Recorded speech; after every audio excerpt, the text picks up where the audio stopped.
ഞാനിപ്പോ വന്നേ ഉള്ളൂ. കഴിക്കാം. ഞാൻ സാമ്പാർ ഉണ്ടാക്കിയിട്ടുണ്ട്.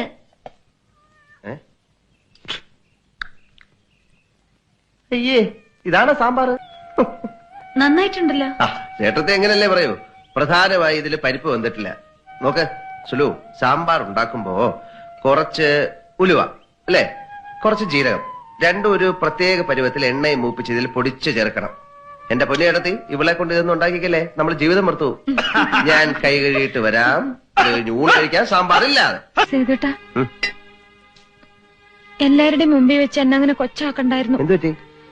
എന്നെ മാറ്റി നിർത്തി സ്വകാര്യത്തിൽ പറയായിരുന്നില്ലേ സാമ്പാർ മോശമായിരുന്നു? അയ്യേ, ഞാനൊരു തമാശ പറഞ്ഞല്ലേ. ഒന്നുമല്ല, പണ്ടത്തെ ആളൊന്നല്ല ഇപ്പൊ സേതുവേട്ടൻ.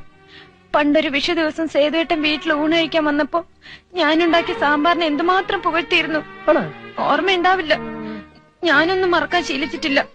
പിന്നീട് നടന്ന് പൊട്ട്, ഞാൻ എടുക്കാറുള്ള ഉടുപ്പ്, എന്റെ കയ്യിലെ കുപ്പിവിളകൾ, ഇല്ല എന്തൊരു ഭംഗിയാണ്, എന്തൊരു ചേർച്ചയാണെന്നൊക്കെ പറയാറുണ്ടായിരുന്നു പണ്ട്. ഇപ്പൊ ഒന്നുമില്ല. ആര് പറഞ്ഞു ഇപ്പൊ പറയില്ലെന്ന്? ഇപ്പൊ ആണെങ്കിലും പറയാം. ആഹാ, എന്ത് നല്ല പൊട്ട്, എന്ത് നല്ല സാരി, എന്ത് നല്ല വളകൾ, ഇതെല്ലാം എന്തൊരു ഭംഗി, എന്തൊരു ചേർച്ച. മതി, ഇതിന് പേര് പരിഹാസം.